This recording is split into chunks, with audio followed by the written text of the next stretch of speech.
ओम शांति। ओम शांति। तो आज 13 जून 2026 बाबा ने कहा, मीठे बच्चे, जी बाबा। बाप आए हैं सारी दुनिया से विकारों की तपत बुझाने। बाप आए हैं सारी दुनिया से विकारों की तपत बुझाए, सबको शीतल बनाने। ज्ञान बरसात शीतल बना देती है। प्रश्न, कौन सी तपत सारी दुनिया को जला रही है? कौन सी तपत सारी दुनिया को जला रही है? जैसे अभी बाहर सूर्य सभी को तपाता है, तो सारा दिन गर्मी गर्मी, हाय गर्मी, ओहो बहुत गर्मी। बाबा को इससे भी ज्यादा तपत कई हजार वर्षों से प्रकृति की सुनाई पड़ रही है। प्रकृति भी, धरती माता भी, मनुष्य आत्माएं भी, पूरी दुनिया जल रही है। कौन सी आग में?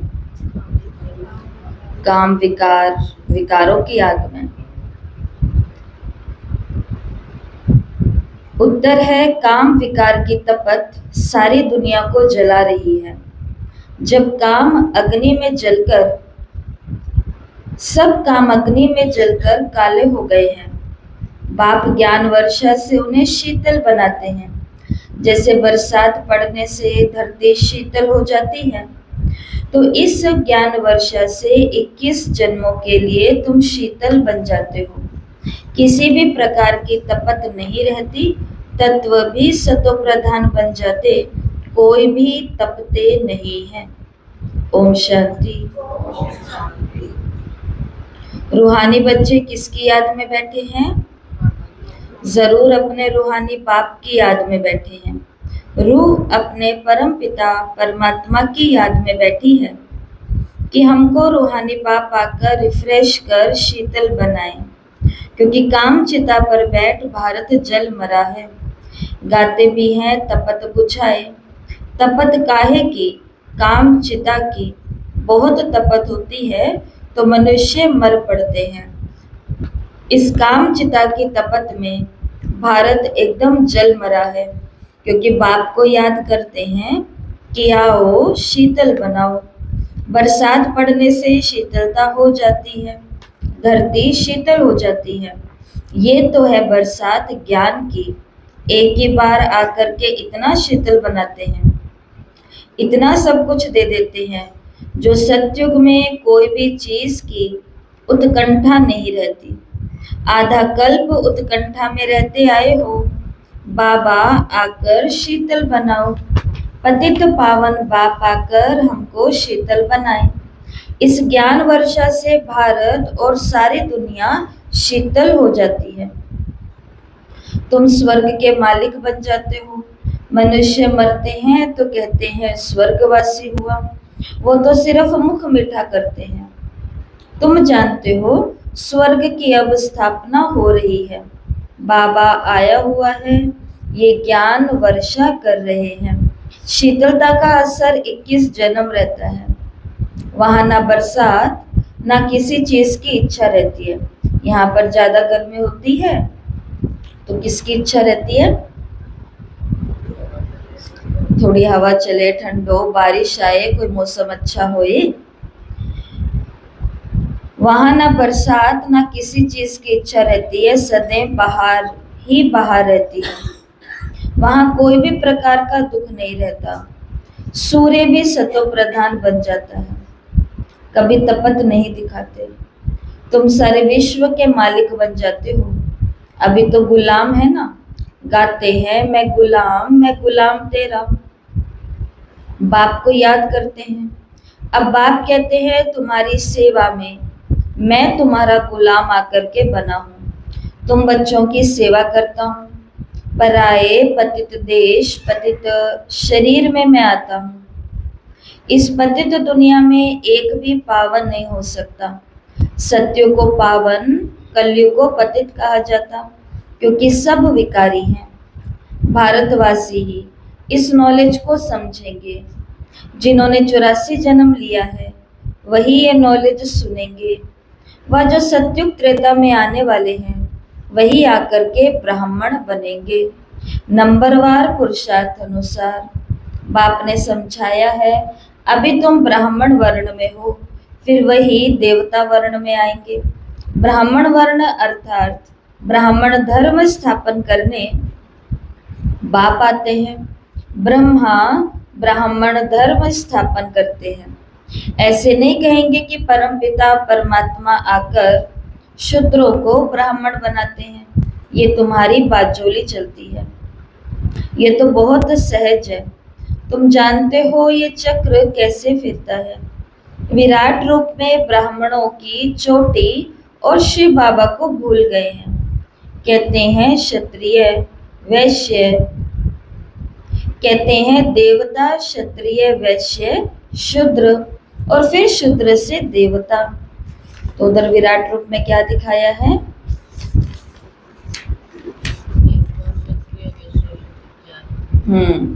तो देवता, फिर हाथ है वो क्षत्रिय, फिर पेट और ये सब है, ये है वैश्य, क्योंकि पेट के लिए ही व्यापार शुरू हुआ। और फिर उसके बाद में नीचे शूद्र। तो बाबा ने कहा उस विराट रूप में भी ये चारों दिखाए हैं। ब्राह्मण कहाँ गए? ब्राह्मण लोग गाते भी हैं, ब्राह्मण देवताए नमः। तुम प्रजापिता ब्रह्मा की वंशावली कहाँ गए? प्रजापिता ब्रह्मा का नाम कितना बाला है, चित्रों में भी कितनी भूल कर दी है। प्रजापिता ब्रह्मा की औलाद का कोई नामो निशान नहीं है। स्कूल में टीचर पढ़ाते हैं, वो फिर भी सोर्स ऑफ इनकम है। एम ऑब्जेक्ट तो जरूर चाहिए। तुम बच्चे जानते हो उस पढ़ाई से ही मर्तबा मिलता है।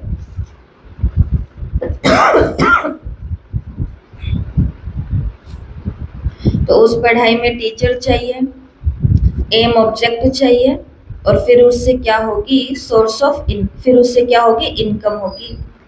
तो उस पढ़ाई से ही मर्तबा मिलता है। पतित दुनिया में भगवान आकर पतितों को पढ़ाते हैं।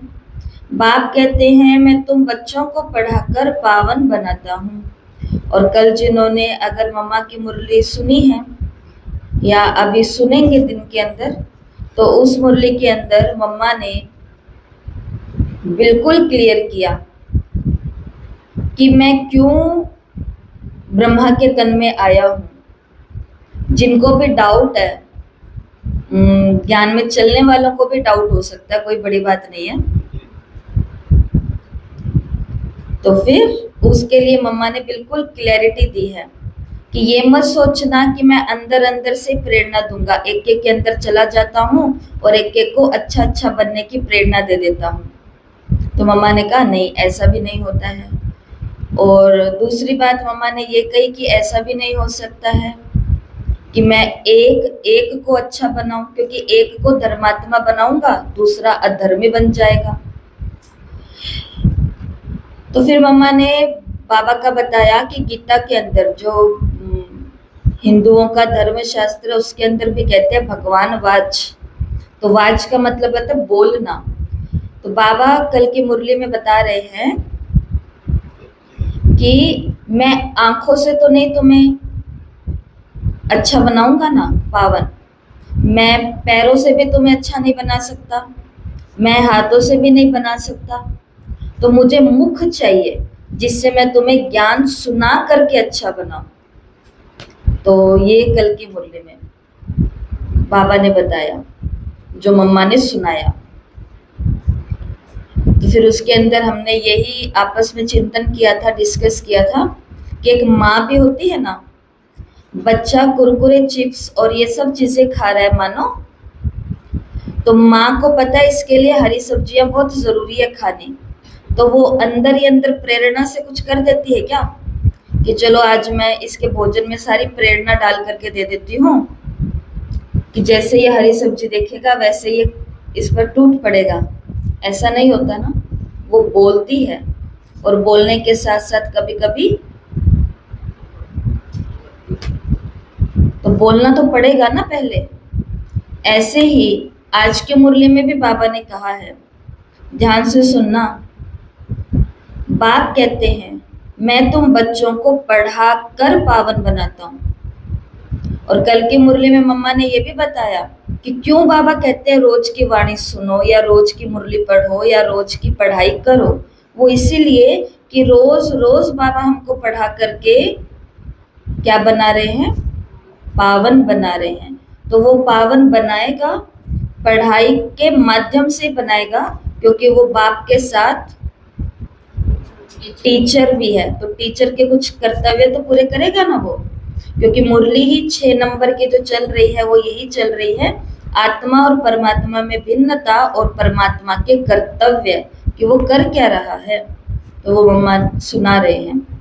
सुनते हैं आज की अब ये साकार मुरली, जिसमें बाबा ने कहा, फिर से सुनते हैं कि बाप कहते हैं मैं तुम बच्चों को पढ़ा कर पावन बनाता हूँ। तो ये बीच में पढ़ा कर ये शब्द को हाईलाइट करना, उसके लिए हमें पढ़ाई बहुत ज्यादा सीरियस होकर के पढ़नी पड़ेगी। और इस पढ़ाई से इनकम देखो कितनी भारी होती है, बताओ कितनी होती है इनकम। हाँ जी, 21 जन्म ना स्कूल में जाकर के वो वाली पढ़ाई पढ़नी पड़ेगी, और ना कॉलेज की डिग्री लेनी पड़ेगी, ना कहीं जाकर के मेहनत मजदूरी करनी पड़ेगी, ना कोई इंटरव्यू, ना कोई एग्जाम, कुछ भी नहीं। सब कुछ अपने आप यहाँ का बना हुआ लेके जाएंगे। बाबा ने कहा कि इस पढ़ाई से इनकम देखो कितनी भारी है। आधा कल्प के लिए तुम तकदीर बना रहे हो। भारत में गाया हुआ है 21 पीढ़ी, अब तुम बेहद के बाप से 21 पीढ़ी बेहद का वर्षा पाते हो। लौकिक बाप का है अल्पकाल क्षण भंगुर का वर्षा। इस बाप से तुम ऐसा वर्षा पाते हो जो पीढ़ी बाय पीढ़ी तुमको दुख नहीं रहेगा। भारत में ही बेहद का सुख था। ये ज्ञान और किसी की बुद्धि में नहीं है। ये ज्ञान देने वाला बाप जाने, और जिनको देते हैं वो जाने, और ना जाने कोई। ग्रंथ में भी उनकी महिमा गाई हुई है। ये तो या तो बाप जानते हैं जो ये ज्ञान दे रहा है 21 पीढ़ियों का सुख से रहना, या वही जानते हैं जो ये ज्ञान को सुन रहे हैं। तो सुनाने वाला और सुनने वाला ही जानते हैं, बाकी और कोई नहीं जानते। नहीं जानते इसलिए वो कभी कभी बोल देते हैं, अपनी राय दे देते हैं कि कोई बात नहीं, साथ साथ में तुम अपना ब्रह्मा कुमारी वाला भी कर लो, साथ साथ में जॉब भी कर लो, साथ साथ में पढ़ाई भी कर लो, साथ साथ में थोड़ी इनकम भी होती रहे। क्योंकि इसके अंदर तो हमको क्या करना पड़ेगा, पढ़ाई के अंदर खुद को स्वाहा स्वाहा स्वाहा करना पड़ेगा, तो 21 पीढ़ी वाला सुख मिलेगा। इसलिए बाबा ने कहा कि ये ज्ञान और कोई की बुद्धि में नहीं है। ग्रंथ में भी उसकी महिमा गाई हुई है, एक ओंकार निराकार निरंकार। इसका अर्थ भी अभी बाप समझाते हैं, तुम समझते हो। वो तो सिर्फ गाते हैं निरहंकारी।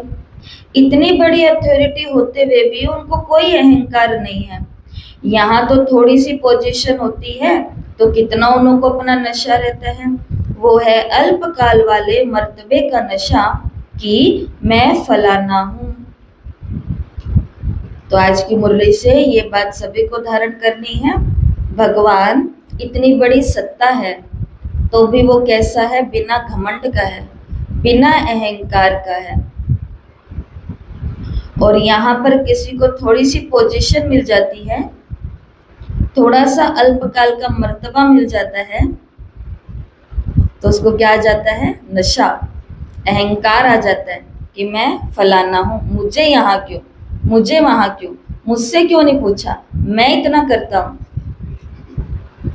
तो बाबा को ये बातें बतानी ही ना पड़े, लेकिन बतानी पड़ती है, क्योंकि चलते चलते इस ज्ञान मार्ग में, चाहे अभी तक हम पूरे 2 महीने के भी बाबा के बच्चे नहीं बने, इस 2 महीने के अंदर अगर हमने कुछ ऐसा सुंदर सा कार्य भगवान के यज्ञ में कर दिया और वो भगवान को अर्पण करने के बजाय उसका फल खुद ही खा लिया, तो फिर अहंकार आने के पूरे पूरे चांस हैं।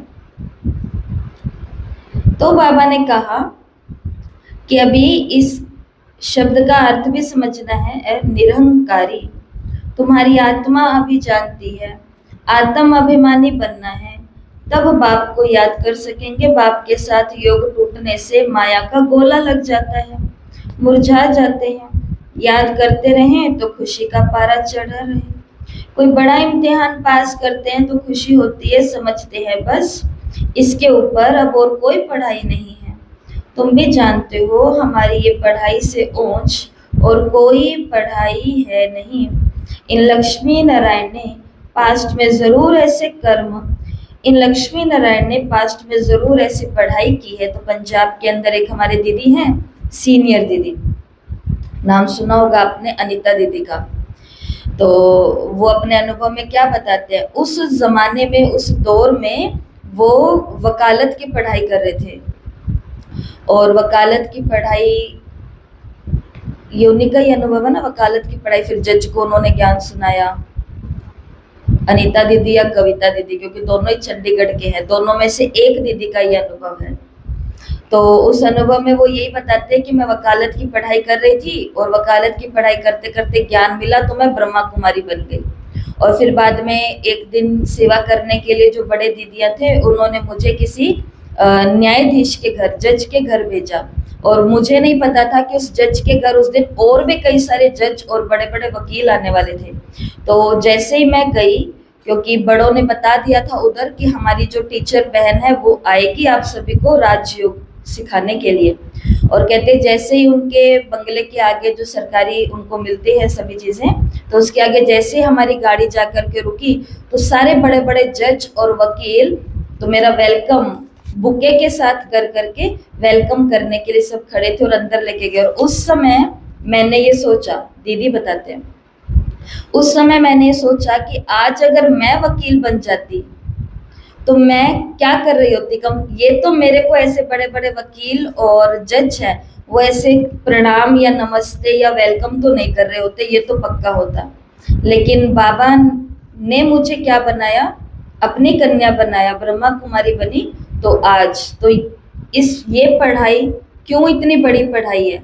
ब्रह्मा कुमारी भले ही 12 ही पढ़ी हुई है, लेकिन फिर भी सारे संसार की आत्माएं किनके पास आएंगी, आती हैं, उन्हीं के पास आती है। इसलिए बाबा ये बातें हर एक माता, भाई, बहन, कन्या, कुमार अपने हर एक बच्चे को समझाता है कि किस नशे में रहो, इस पढ़ाई के नशे में रहो। कि ये जो पढ़ाई है ना, उस पढ़ाई से बहुत ऊंच पढ़ाई है। और लक्ष्मी नारायण ने भी अपने पास्ट जन्म में जरूर ऐसी पढ़ाई की है। राजयोग सीखे है तब महाराजा महारानी बने हैं। राजयोग तो मशहूर है, परम पिता परमात्मा आकर के राजयोग सिखाते हैं स्वर्ग के लिए। कहते भी हैं पास्ट में ऐसे कर्म किए हैं तब ये बने हैं। तुम जानते हो इस जन्म में हम ऐसे कर्म सीखते हैं जो भविष्य 21 जन्म के लिए राज्य करेंगे, वह स्वर्ग में विराजमान होंगे। यथा राजा रानी तथा प्रजा भी है। राजधानी है ना, बाप आए हैं राजधानी स्थापन करने।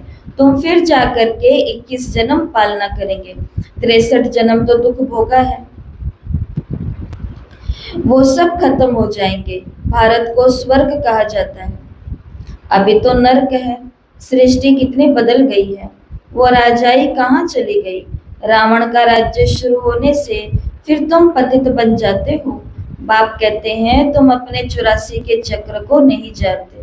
अभी तुम बच्चों को बार बार समझाया जाता है, तुमने 84 का चक्र पूरा किया, अभी तुम्हारा ये अंतिम जन्म है, ये फिर से अपना वर्षा लेना है। तुमको मुक्ति धाम में बैठ नहीं जाना, तुम्हारा ऑलराउंड पार्ट है।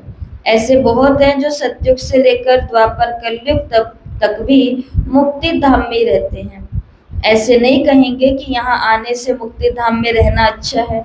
बाबा ने कहा वो तो मच्छरों सदृश हो गया, आया और ये गया। मनुष्यों की महिमा गाई जाती है। ये मंदिर किसके हैं?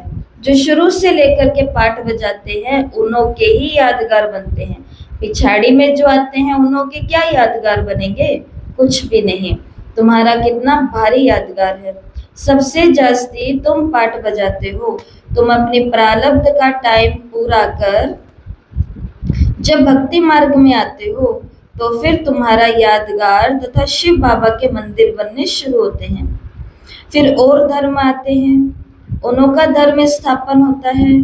तुम अपनी हिस्ट्री ज्योग्राफी को जानते हो और सर्व धर्म वालों को भी जानते हो।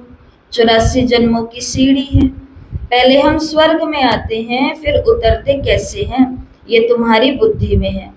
हर एक जन्म में भिन्न नाम रूप वाले मित्र संबंधी मिलते हैं। ये सब ड्रामा में पार्ट पहले से नोटा हुआ है। ये बेहद का ड्रामा है जो हूबहू रिपीट होता है। तुम जानते हो हम सो देवी देवता थे जो 84 जन्म ले शूद्र बने हैं। अब हम सो देवी देवता बनते हैं। मनुष्य तो कह देते हैं आत्मा सो परमात्मा। वास्तव में सो का अर्थ ये है। वो फिर कह देते हैं आत्मा सो परमात्मा, परमात्मा सो आत्मा। तो हाथ ऊपर करो। सो का पूरा लड़ी कौन बताएगा? हाथ ऊपर करो जिनको पता है। आत्मा सो परमात्मा, परमात्मा सो आत्मा तो नहीं है। बाबा ने कहा कुछ और है, तो वो क्या है? हाथ ऊपर करो जो बताएगा। बाकी क्यों नहीं बताएंगे? बताओ कुसुमबेन। ब्राह्मण सो, जिनसे पूछा है वही बोलेंगे। ब्राह्मण सो देवता, सो क्षत्रिय, सो वैश्य, सो शूद्र, फिर शूद्र सो ब्राह्मण। तो ये है बाजोली जो मुरली के पहले पन्ने में बाबा ने कही। भक्ति के अंदर आपने देखा होगा कई लोग हैं जो पैदल यात्रा करते हैं, कई लोग हैं जो बसों में यात्रा करते हैं, कई लोग हैं जो ट्रेनों में यात्रा करते हैं, कई लोग हैं जो खच्चर वगैरह होते हैं उन पर दर्शन करने के लिए वहां तक पहुंचते हैं, कई लोग हैं जो नंगे पांव जाते हैं, और कई लोग होते हैं जो दंडवत प्रणाम करते करते पूरा अपना एक नाप लेते हैं, फिर उधर एक पत्थर रख देते हैं छोटा सा, फिर वहां से एक और नाप लेते हैं। और एक होती है बाजोली, उसके अंदर वो राउंड गोल गोल पूरा ऐसे होते होते होते इष्ट तक पहुंचते हैं। फिर उनके शरीर पर पूरा कपड़े भी उनके फट जाते हैं और बहुत उनके निशान भी पड़ जाते हैं, कट भी लग जाते हैं, इतना कुछ हो जाता है। तो ये सब किसके लिए करते हैं? अपनी देवी और अपने देवता के लिए, ताकि वो मेरे सब दुख दूर करते और ये करते। उसको कहते हैं बाजोली, कि जहां गोल गोल गोल गोल ऐसे ऐसे होता रहता है। तो जो एंडिंग पॉइंट है वही फिर उसका स्टार्टिंग पॉइंट होता है। तो सो का अर्थ बाबा ने बताया, जो मनुष्यों ने समझा है वो नहीं है सो का अर्थ कि आत्मा ही परमात्मा है, परमात्मा ही आत्मा है। बाबा ने कहा नहीं, वास्तव में हम सो का अर्थ ये है, हम सो देवी देवता, हम सो वैश्य, शूद्र, फिर ब्राह्मण, या फिर हम सो देवी देवता, हम सो पूज्य, हम सो फिर ब्राह्मण, फरिश्ता, निराकार, ये सभी। तो ऐसे आत्मा, तो सृष्टि की बाजोली अलग है, मनुष्य आत्मा की बाजोली फिर अलग है। ऐसा मम्मा की मुरली में परसों से एक दिन पहले सबने सुना है। अभी तुम इन बातों को जानते हो, तुम अभी पांडव बने हो। कौरव पांडव भाई भाई थे ना। तो आज ये जो पूछा है सभी से सो का अर्थ कल फिर पूछेंगे। जिन्होंने हाथ ऊपर नहीं किया उन्हों को कल बताना है, ठीक है? याद रहेगा। ब्राह्मण, हम ब्राह्मण सो देवता, देवता सो क्षत्रिय, क्षत्रिय सो वैश्य, वैश्य सो शूद्र, शूद्र सो ब्राह्मण। और ये बाजोली हमको याद क्यों रखनी है? जिससे हमको ये भी याद रहे कि मुझे किस तरफ जाना है। अभी तुमको बाप मिला है तो तुम कौरव से पांडव बने हो। बाप तुमको दुख से लिबरेट कर गाइड बन ले जाते हैं। घर का तो किसी को पता नहीं है, वो कहते हैं आत्मा ब्रह्म में लीन हो जाएगी। तो घर थोड़े ठहरा, घर में तो रहा जाता है। उनको इनकॉर्पोरियल वर्ल्ड कहा जाता है। अभी तुम बच्चे जानते हो हम निराकारी आत्मा निराकारी दुनिया में बिंदी मिसल निवास करते हैं। वहां भी निराकारी झाड़ है। ये ड्रामा बना हुआ है। बीज और झाड़ को जानना है। इनका नाम ही है वैरायटी धर्मों का झाड़। ये मनुष्य सृष्टि है। इनका बीज रूप बाप है। कितनी वैरायटी है। हर एक धर्म वाले के फीचर्स न्यारे हैं। यहाँ भी एक की शक्ल ना मिले दूसरे से। ये भी ड्रामा बना हुआ है। कल्प वृक्ष की आयु 5000 वर्ष है। ये बाप समझाते हैं। मनुष्य एक्टर्स हैं। यहाँ पाठ बजाने आते हैं। ये मांडवा है। रोशनी के लिए सूर्य चांद आदि है। तो ये सृष्टि क्या है, ये धरती क्या है, एक स्टेज है। और इस स्टेज के ऊपर हम सभी एक्टर्स हैं।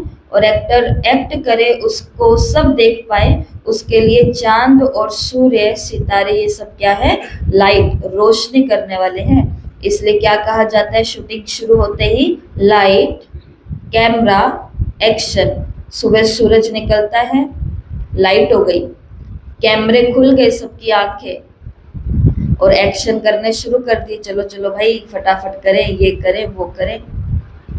और जैसे लाइट डिम होती है, माना चंद्रमा और सितारे आते हैं, तो कैमरे बंद हो जाते हैं और एक्शन भी कुछ घड़ी के लिए रुक जाते हैं। बाबा ने कहा कि ये मांडवा है।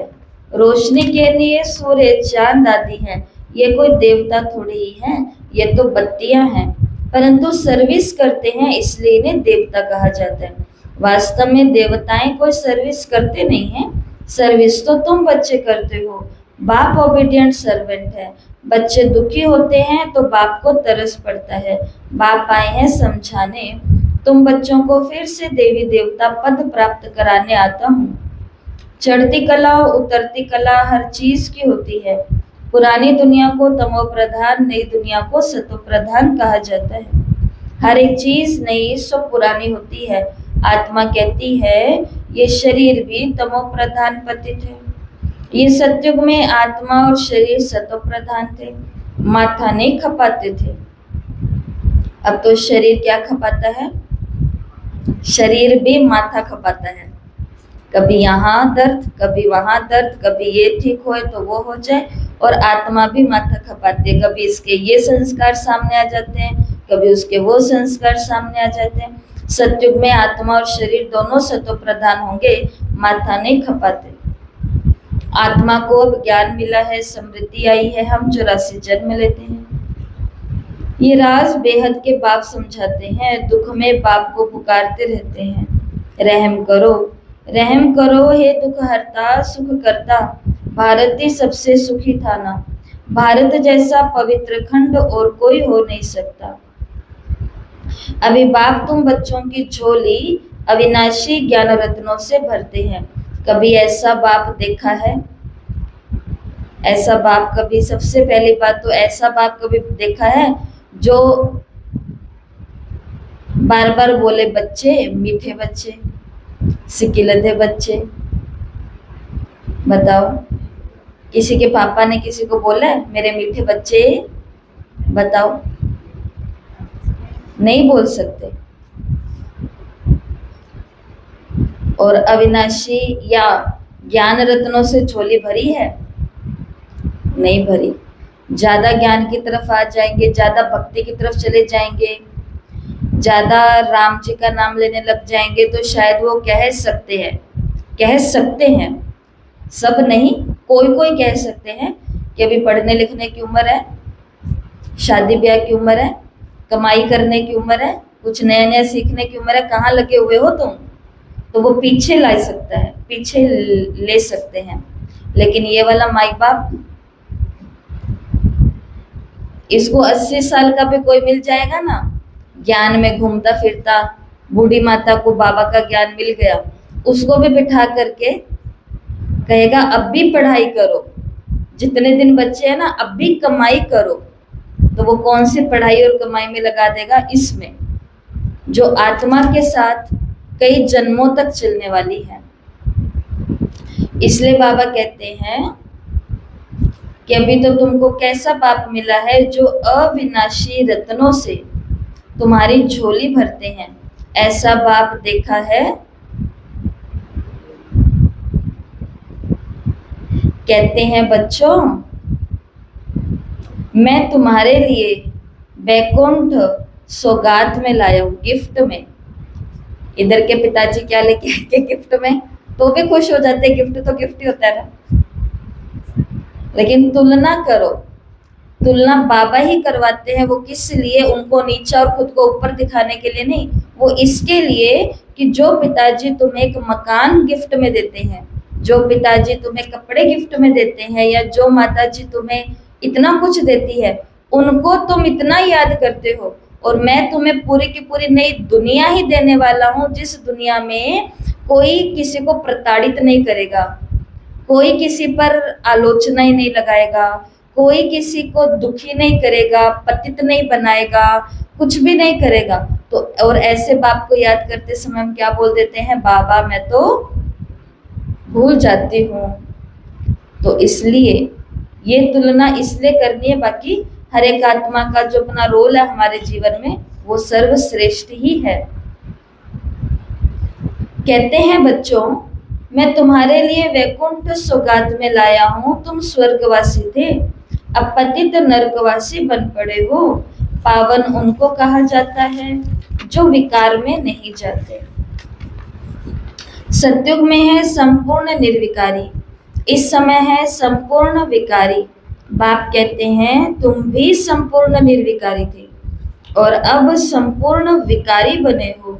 फिर संपूर्ण निर्विकारी देवता पद पाना है बाप को याद करने से। अक्षर देखो कितने मीठे अच्छे हैं।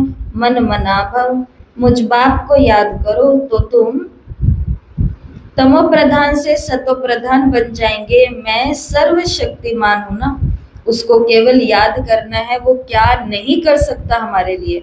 वो आत्मा की जन्म जन्मांतर की मैल है, उसको उतार देगा और आत्मा को बिल्कुल प्योर बना देगा। लेकिन उसको याद तो, उसकी याद में तो तपना पड़ेगा, योग की भट्टी में बैठना तो पड़ेगा, योगा अग्नि के अंदर खुद को प्रज्वलित तो करना पड़ेगा। इसलिए शिव बाबा ने कहा कि तुम मुझ बाप को याद करो तो तुम तमो प्रधान से सतो प्रधान बन जाएंगे। मैं सर्वशक्तिमान हूं ना, मुझे याद करो। याद को ही योग अग्नि कहा जाता है, जिससे तुम्हारे पाप दग्ध होते हैं, तुम पवित्र बन जाएंगे। अच्छा, मीठे मीठे सिकिलते बच्चों प्रति माता पिता बाप दादा का याद प्यार और गुड मॉर्निंग। रूहानी बाप की रूहानी बच्चों को नमस्ते। हम रूहानी बच्चों की रूहानी माता पिता बाप दादा को याद प्यार नमस्ते, गुड मॉर्निंग, ओम शांति। शुक्रिया बाबा, शुक्रिया। वाह बाबा वाह। धारणा के लिए मुख्य सार। पहला, तो कौन से नशे में रहने के लिए कहा है बाबा ने? रूहानी पढ़ाई के नशे में रहना है कि इस पढ़ाई से मुझे क्या प्राप्ति होने वाली है।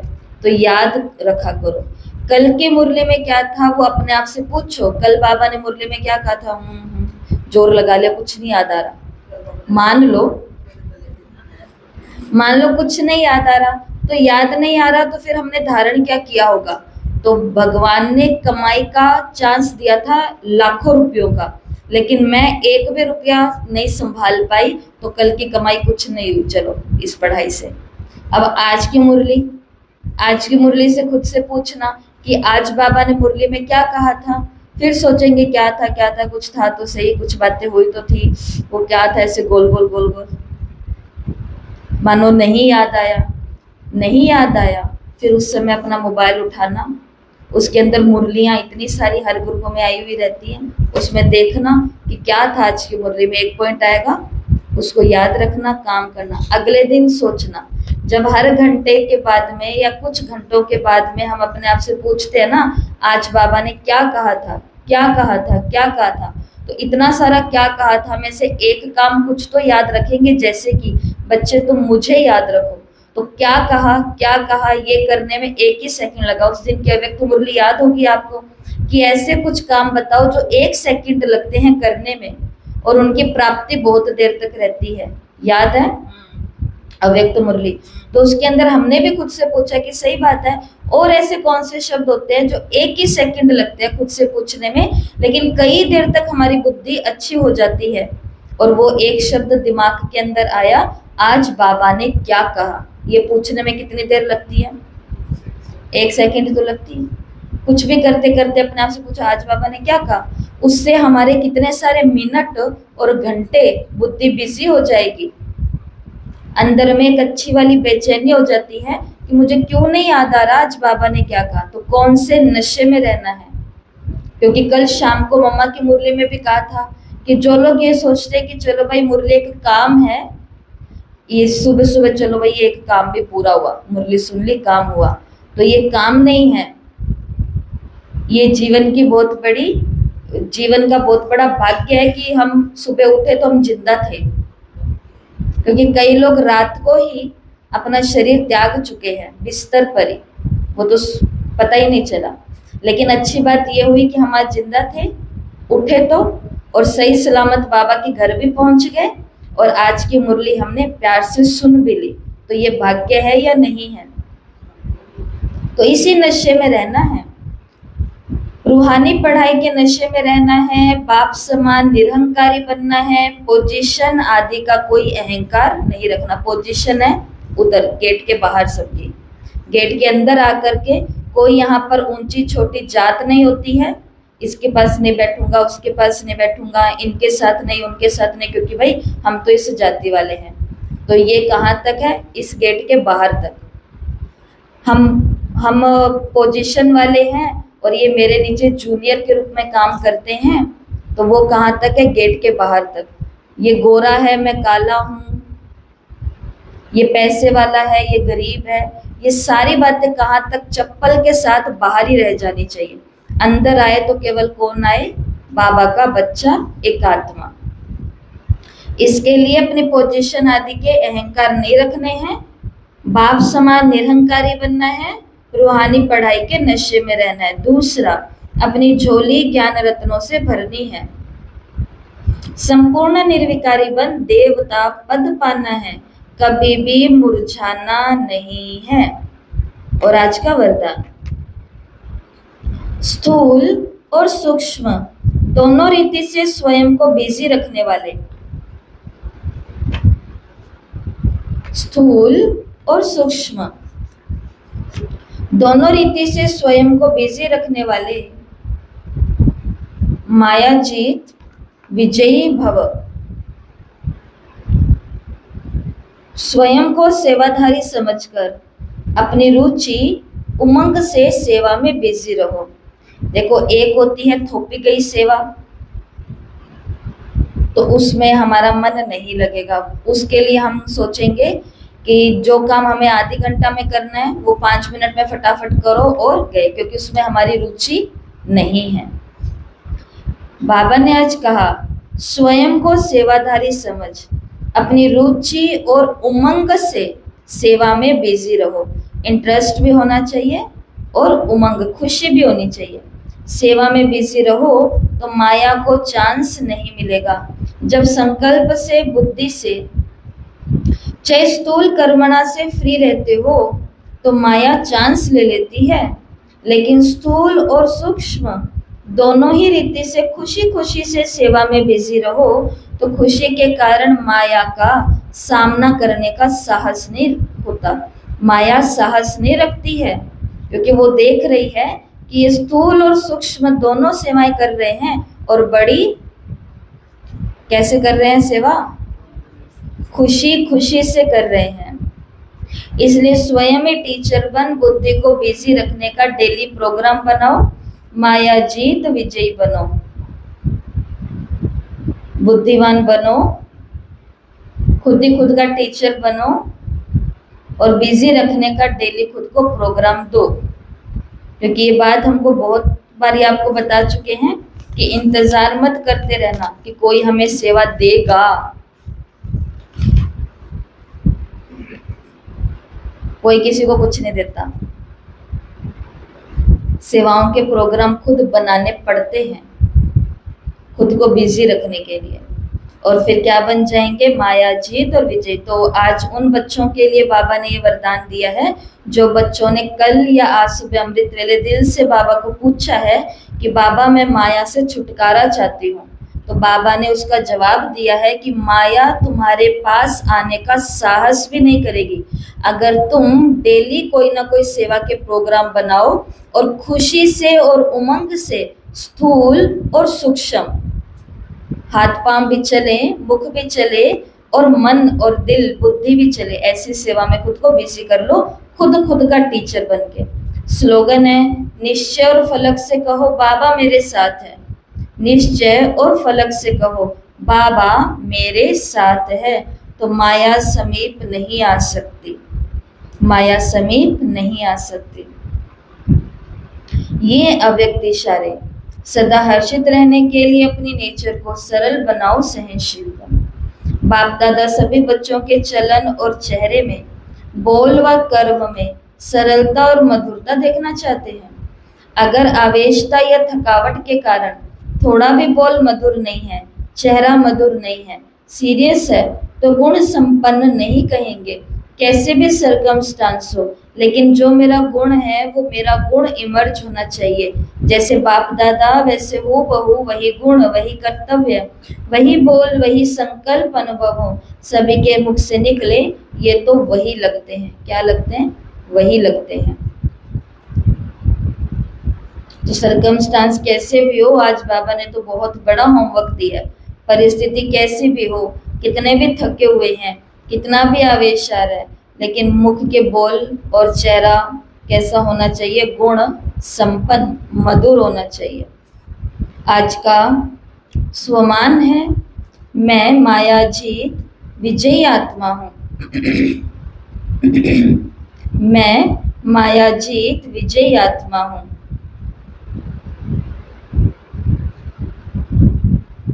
तो अभी लास्ट के 2 मिनट, सभी अपनी कॉपी बंद करो, डायरी बंद करो, बंद कर दो। बंद करते मतलब बंद कर दो। इतने में तो आंख ऊपर नीचे कर रही होगी सारी। चलो भाइयों से शुरू करते हैं। पीछे से ऐसे ऐसे ऐसे करते करते एक एक पॉइंट सुनाओ मुरली का। स्टार्ट करो। राज,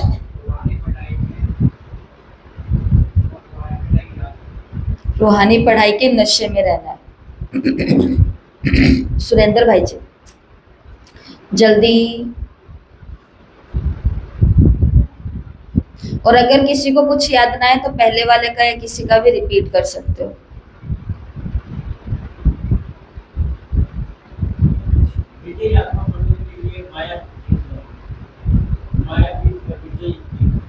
कैसे बनेंगे? माया जीत विजय कैसे बनेंगे राजबहन?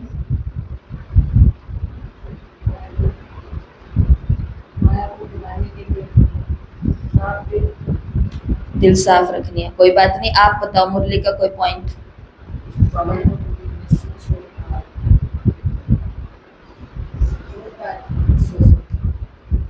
सो का अर्थ बताया। अरे धारणा का कोई पॉइंट बताओ, जैसे रूहानी नशे में रहना है। ज्ञान के पॉइंट नहीं, ज्ञान तो हमारे अंदर बहुत टू मच भरा हुआ है। धारण क्या करने के लिए कहा आज बाबा ने? चलो आगे हरी माता जी। ठीक है अंजलि बहन।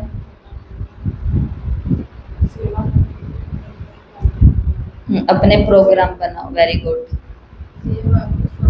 खुश होके सेवा करनी है, मन से करनी है। कुसुम बहन झोली भर रहा है, बस झोली को चेक करते रहना, कोई छेद तो नहीं है।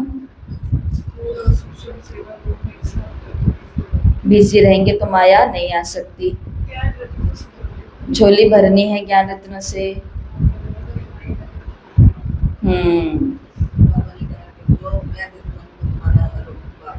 मैं दे सकता, इसलिए मुझे कितना सारा तुमको याद करना चाहिए। हाँ जी, बाजोली का खेल। तो याद रखना है, मैं आत्मा अब देवता बनने वाली हूँ।